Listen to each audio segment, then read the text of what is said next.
This is Tier 7 Premium Soviet battleship Poltava.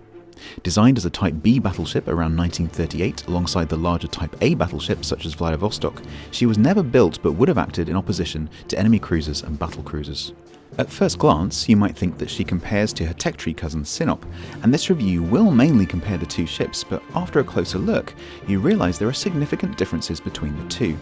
Most notable is the fact that Sinop carries 406mm or 16-inch guns, whereas Poltava has the smaller caliber 356mm or 14-inch guns. While that might seem to be a straight disadvantage for Poltava, actually it's not all bad. Her smaller caliber comes with a much higher muzzle velocity of 895 meters per second, compared to Sinop's leisurely 766.5 meters per second.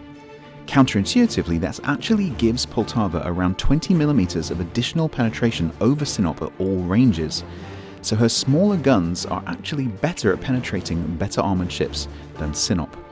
That being said, she does of course suffer from not having the same AP overmatch capability as Sinop, 24mm compared to Sinop's 28mm, and her shells don't do as much damage. Poltava boasts slightly more range than Sinop and does not follow the same dispersion formula as the Russian tech tree battleships. Her dispersion is about the same as Sinop, but her sigma is better at 1.7 to Sinop's 1.6, so expect tighter shell groupings on average. Poltava also has faster gun rotation. The higher muzzle velocity of Poltava has another benefit. Poltava's shell arcs are flatter than Sinop's, making longer range aiming a little bit more comfortable. It takes a little bit of getting used to though. I've been tending to lead targets by too much while playing her because the shells tend to get to the target just that little bit earlier than you think they will. Poltava's lower caliber also gives her a 5-second faster main battery reload time of 28 seconds compared to Sinop's 33, and base 180-degree turret rotation of 45 seconds, again faster than Sinop's. Being a later design, the armour scheme of Poltava is a little different from Sinop. Her main belt is thicker, but she's not as well armoured elsewhere. She still has a belt which extends to her bow, and it's thicker, but it's much smaller than Sinop's wide bow belt. Like all Tier 7 battleships, Poltava has a 25mm bow, as well as stern and deck plating, meaning that she can be overmatched by any battleship with guns larger than her own 356mm. But she's no different in that respect to any other Tier 7, and the bow belt I mentioned earlier will help bounce some shells if you're nose in. Poltava has a slightly lower health pool than Sinop, but does benefit from a significantly improved torpedo protection, 33% damage reduction compared to Sinop's 16%. Poltava also has slightly better AA defences.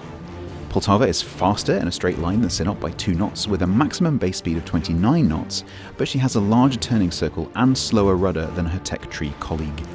I've painted a fairly positive picture of Poltava in that port review, but what is she like to play? Well, she's growing on me slowly, but I'm afraid my initial impressions have not been good. I may even have been heard to say that she's worse than Prince Eitel Friedrich, and that's a statement which I now withdraw, but nevertheless that shows my first impressions were not positive. My main frustration has been her lack of manoeuvrability, a hint of fragility, and unreliable shells.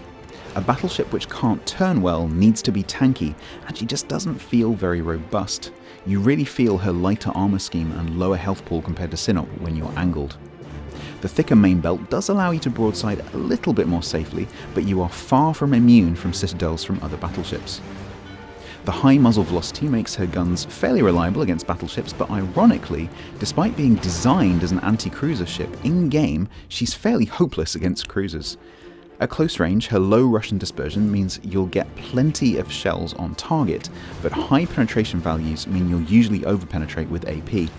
At longer ranges, where you have less penetration, your dispersion becomes unreliably large, and while your shells could cause good damage, they rarely hit due to the 1.7 sigma. Poltava's not a bad ship per se, and she's certainly not underpowered, but don't get this ship thinking that you're going to get Kremlin levels of Russian power. She's definitely well balanced. She can compete in her tier, and like all Tier 7 battleships, suffers quite badly when bottom tiered, but I struggle to call her anything other than average.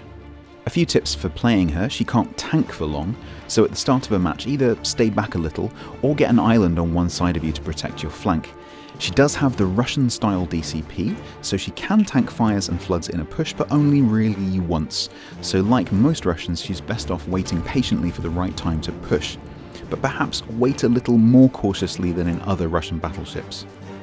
If you're shooting at other battleships, don't forget that you do not overmatch their 25mm armour. Aiming at cruisers can be fruitful, especially at longer ranges if you get lucky with your dispersion, but be prepared for a lot of overpens.